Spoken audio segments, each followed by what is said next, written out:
KJ, obviously not the outcome you would have liked, but you went out and set a single game record for passing yards CSU history. What was it like to finally have that first career start? It was awesome. It was an awesome start. It was a great way to, start the season. I just wish we would have started faster. If there was another quarter to play, or if we just played how we did in the second half, we would have won. We would have come out with a W. So it's kind of disappointing just that we just didn't start out faster. And but it definitely feels good. To have this start under my belt. But yeah, definitely not the outcome we would have wanted. KJ, why do you think the start was just so slow? Because obviously you guys were able to put up some good numbers before it was all said and done, but for 2.5 quarters, a little more than that, there was very little offense. Yeah, we were doing a lot of good things in the run game. We really were, and I think that we just weren't really scoring fast enough on some level. It kind of seemed like we were doing really good things in the run game, but couldn't finish the drives early, and then the score was just. We were just down so much that it kind of forced our hand to start throwing a lot, and we started scoring a lot faster. So I don't know. It's kind of tough because you don't want to have to go into the game plan with having to throw every single down all the time just to keep up with the score. You want to be able to sustain yourself on the ground and establish some run game, which we did and we can. I just think that we got in an unfortunate situation and we had to kind of change the game plan a little bit to be able to score a little bit faster. So we wanted to start out with the run game and everything, and we did it successfully, but we just needed to score a little faster. So I don't know. I guess it's a learning lesson, and we'll watch the tape and figure out what we need to do for the next week. Did that early interception shake your confidence any? No, not really, honestly, at all. If you saw that, or if you watch it back, I got tackled as I was throwing it. I literally told BC that it's a touchdown, if I'm not getting tackled. So no, I'm not blaming that on my offensive line. I'm just saying that legitimately, if I wasn't getting tackled, it would have been a 70-yard touchdown. And I believe that. And right when I was getting tackled and throwing it, I kind of knew. I was like, uh-oh, this I definitely lost my juice on this ball. This could definitely get picked. So, no, it didn't shake my confidence at all, honestly. I was feeling great, and it's just unfortunate. That just happens sometimes in a game. That's how you play the game, and, yeah, you just hope that you're not getting tackled next time you're throwing that ball. So, yeah. The comeback wasn't soon enough, but how much did you need that confidence going into a short week of preparation for CU? We definitely need a lot of confidence. We showed a lot of fight at the end. We did a lot of good things offensively at the end of the game. I thought we were going to win. Seriously, I legitimately 100% thought we were going to win if we got the ball back with a little bit more time and they didn't kick a field goal.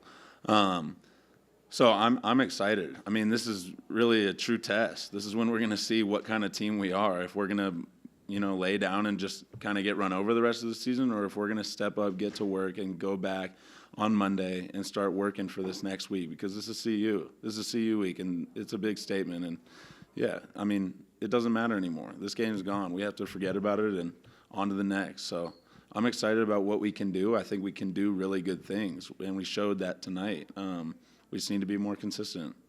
What was the mood as you guys go into the locker room after a disappointing start to the season? Yeah, definitely disappointing. You don't want to start off the season 0-1 ever.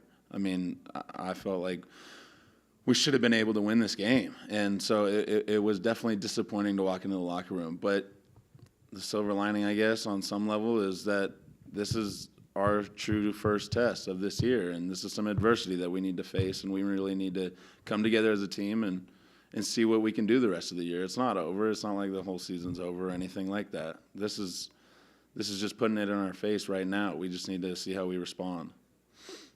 KJ, after through that interception, you came back and went 6 for 6 from the passing game, but it seemed like in the first half everything was a lot of short passes. Mm-hmm. Had a couple open ones a little bit down the field midway, but it really seemed like in the second half you got a lot more comfortable and were able to stretch the field a lot more. Can you just talk a little bit about that? For sure. I think that kind of goes back to the earlier question about the game plan. We were doing really good things offensively from the get. I felt like we had a good game plan, but once the score was kind of, not going our way, it kind of forced our hand to start stretching the ball down the field.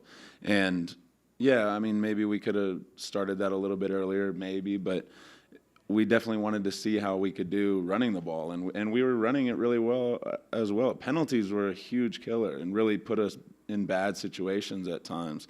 But no, I mean, so maybe earlier we could start stretching the ball down the field a little bit. But no, I thought the game plan was fine and it was good. It just didn't go the way that we wanted to. I mean, our first 4 drives were pretty unfortunate. I mean, we had the ball inside the 5, 2 or 3 times, and one of those was in the first half, so that's unfortunate. And we almost got the first down. And then, yeah, the pick on the second drive. And so it was just tough, and they were holding on to the ball for a while. It was just an unfortunate first half, and that's why, I mean, you saw in the second half, I felt like we did really good. And if we had one more quarter, I think we could have really I think we would have beaten them for sure. You mentioned that you guys kind of needed this test. Coach said that on that 69-yard grab by Preston Williams, he was playing pissed off. Did you notice a change in attitude from the guys around you from the first half to the second half, where they kind of gritted down and realized this is a test? Yeah, I mean, I think when your back's against the wall and you're down by 3 touchdowns or whatever, you're not thinking about anything anymore. You're just simply laying it on the line. You have nothing to lose. There is nothing to lose. You're already down by so many points, and you can just play with your hair down and just go crazy. So I definitely think that a mentality kind of shifted, and I don't know, it forced our hand to for our mentality to shift. We had to push the ball down the field and put up points. So we had to start stretching it, and it's kind of tough because you want to be aggressive from the start, but you also got to give your defense a chance. If we're scoring that quickly with them in a minute drives, it kind of hurts the defense because they're not getting a rest at all on the sideline. So that's why it's tough. Like as a signal caller or as a play caller, like you kind of you got to run the ball for sure too to be able to give your defense a chance to get rested and just be able to come out the next drive and be able to play defense. So that's why it's tough. It's a tough back and forth. We want to stretch the ball down the field, but we also have to, establish the run game, which we can do. And we did that. We just need to be more successful and finish drives.